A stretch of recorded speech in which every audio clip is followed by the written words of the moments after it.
अस्सलाम वालेकुम स्टूडेंट्स।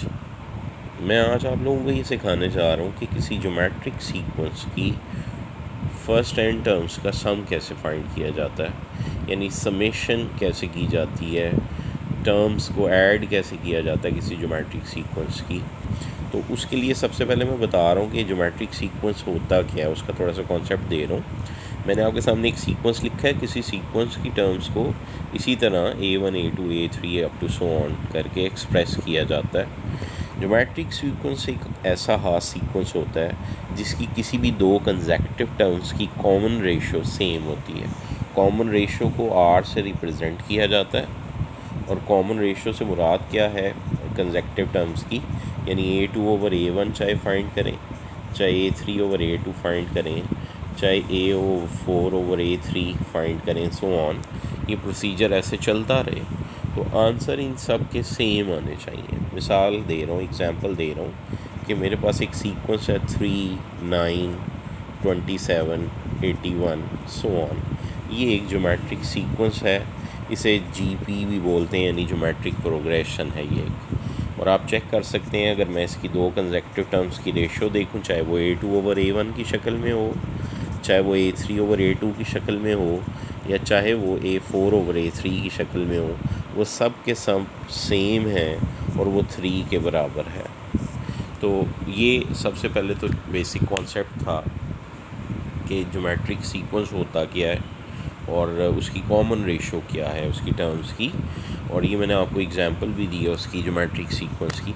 अब अगर आप लोग गौर से देखें तो इस ज्योमेट्रिक सीक्वेंस की जो मैंने एग्जांपल दी है, इसमें हर अगली आने वाली टर्म कॉमन रेशो R से मल्टीप्लाई हो रही है। यानी अगर ये फर्स्ट टर्म है तो इसको कॉमन रेशो से मल्टीप्लाई करें तो नेक्स्ट टर्म आ रही है, फिर इसको कॉमन रेशो से मल्टीप्लाई करें तो नेक्स्ट टर्म आ रही है, फिर इसको कॉमन टर्म से मल्टीप्लाई करें तो नेक्स्ट टर्म आ रही है। एक्चुअल में मैं बताना ये चाह रहा हूँ कि अगर ये फर्स्ट टर्म है जिसको हमने A1 कहा है, तो इसके साथ जो लिखी हुई सेकंड टर्म है वो एक्चुअल में A1R है।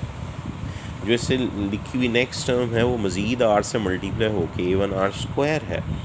इसका मतलब ये सेकंड टर्म है, ये थर्ड टर्म है, ऐसे ये इसकी फोर्थ टर्म है एंड सो ऑन। तो ये सबको ये चीज़ क्लियर होनी चाहिए कि अगर यहाँ फोर्थ टर्म की बात हो रही है तो R की पावर 3 है, थर्ड टर्म की बात हो रही है तो R की पावर 2 है। इसका मतलब अगर फिफ्थ टर्म की बात होगी तो ऑब्वियसली R की पावर 4 यहाँ यूज़ होगी।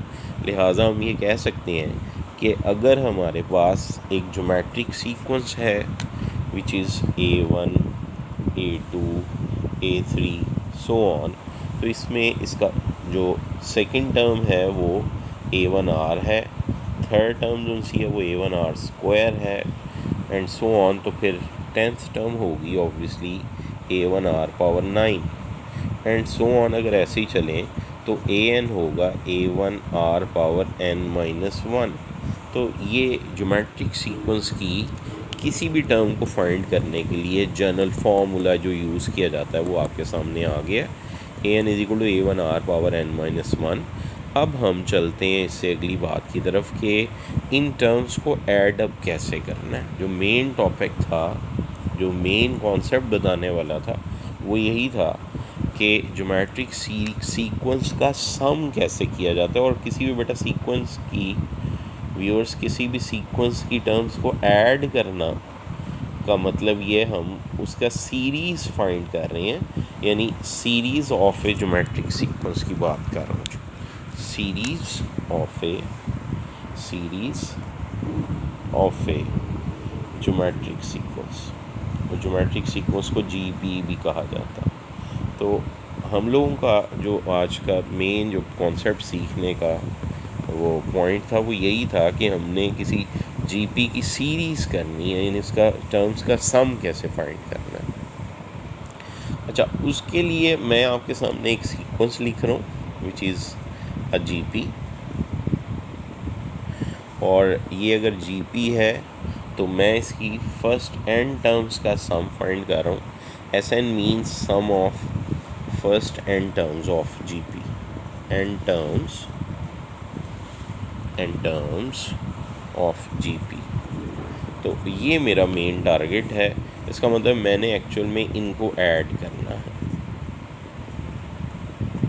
ये है मेरा मेन टारगेट। और अगर आप गौर से देखें तो ये जो मैंने आपके सामने सम लिखा है, इसके अंदर जो जीपी की टर्म्स हैं ये कुछ इस तरह हैं।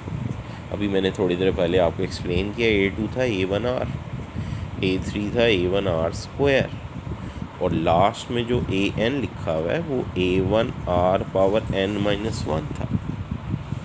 और ये सम करना है हम लोगों ने n टर्म्स को। तो मेरा जो अब टारगेट है वो यही है कि मैंने इस लाइन को ऐडअप करके एक जनरल फार्मूला देना है आप लोगों को।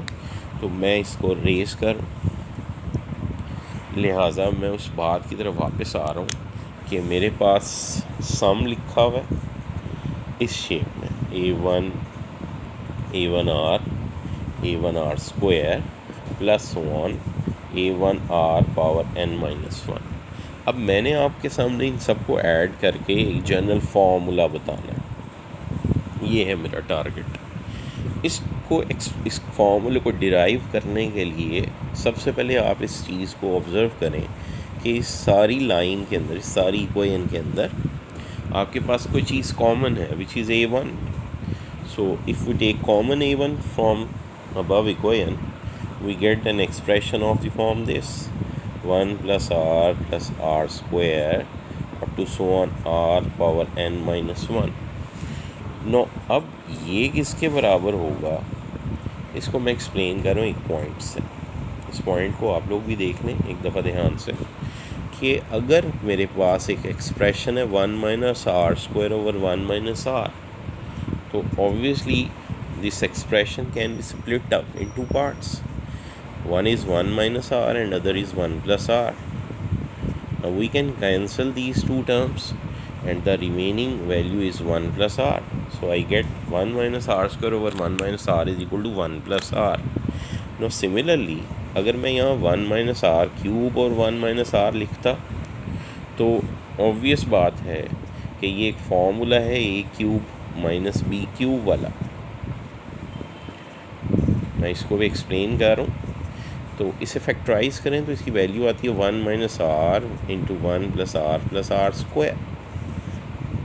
होपफुली आप सब फेमिलियर हैं a cube minus b cube वाले फार्मूले से। एक्सप्रेशन ये आपस में कैंसिल हो गई और आंसर बचा 1 प्लस आर स्क्वायर। इसका मतलब है क्यूब अगर यहाँ आ रहा था तो एक्सप्रेशन के अंदर जो टर्म्स थी वो भी 3 थी। अगर यहाँ स्क्वायर आ रहा था तो आंसर के एक्सप्रेशन के अंदर टर्म्स भी 2 थी। सिमिलरली अगर यहाँ पावर 4 आती तो आंसर के एक्सप्रेशन के अंदर टर्म्स भी 4 होती। हाँ, वो जो टर्म्स आती उनकी पावर लास्ट टर्म की इस ओरिजिनल पावर से कम होगी। यानी 3 की दफ़ा यहाँ 2 तक जा रहे हैं, 2 की दफ़ा यहाँ 1 तक जा रहे हैं, तो ऑब्वियसली 4 की दफ़ा यहाँ 3 तक जाएंगे। यानी अगर मैं इसी को यहाँ रेज करके लिखूँ तो 1 minus r cube over 1 minus r is equal to 1 plus r square. Similarly 1 minus r 4 over 1 minus r should be equal to 1 plus r square plus r cube. So on same basis अगर मैं यहाँ 1 minus r n over 1 minus r लिखूँ, this will be equal to 1 plus r square plus so on plus r power n की दफ़ा यहाँ n-1 आ जाएगा।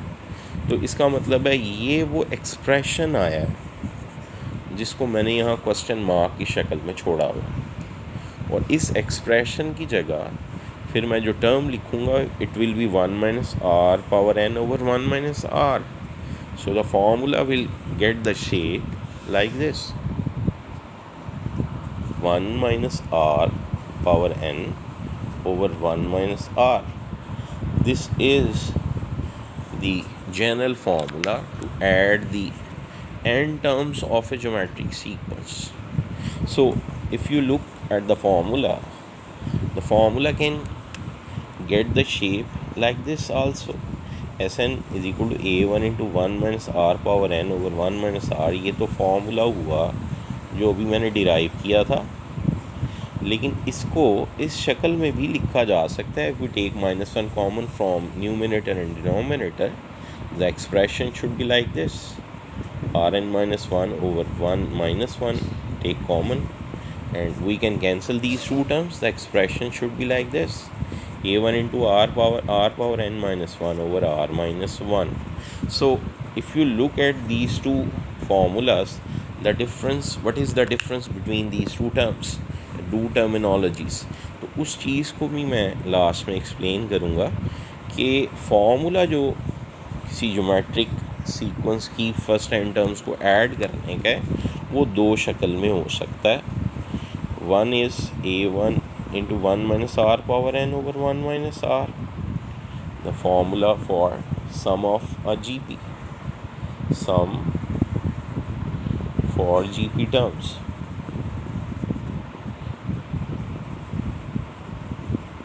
which is a1 plus a2 plus so on plus an. ये formula इस शक्ल में भी आ सकता है a1 into R N minus 1 over R minus 1. दोनों में डिफरेंस क्या होगा, ये फार्मूला उस वक्त यूज़ करेंगे जब कॉमन रेशो की एब्सोल्यूट वैल्यू लेस देन 1 होगी. This is the important point of this formula.